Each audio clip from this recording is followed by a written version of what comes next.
Wasu ɓangarori ne masu ɗaukar hankali da shugaban ƙasa Bola Tinubu ya yi magana a kansu a jawabinsa na sabuwar shekara. Fitila ta haska muku biyar daga cikin muhimman bayanan da Tinubu ya yi. Farfaɗo da tattalin arziki. Jawabin shugaban ƙasar na sabuwar shekara ya ce tuni an ɗaura ɗamarar farfaɗo da tattalin arzikin ƙasa a shekara ta 2023. Ana jiran fara cin moriyar hakan ne nan kusa.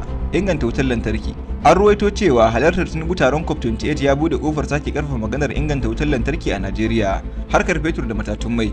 Tinubu ya ce gwamnatinsa ta dage wajen ganin an fara tace mai a gida, inda ya ce matatar Fatakwal ta fara aiki, haka zalika matatar Dangote ma za ta fara samar da man fetur nan kusa. Wadatar abinci. A shekara ta 2024, Tinubu ya yi alkawarin samar da kayan noma eka 500,000 domin samar da masara, shinkafa, alkama, gero da sauran nau'ikan hatsi, ma'aikata da ayyukan yi. Haka zalika ya ce gwamnatinsa za ta ba da ƙarfi a shekara ta 2024 ga sauƙaƙa kasuwanci da kawo ayyukan yi a ƙasa, kuma za a ƙara albashin ma'aikatan Najeriya. Me kuke tsammani Tinubu zai faɗi amma ya tsallake a jawabinsa?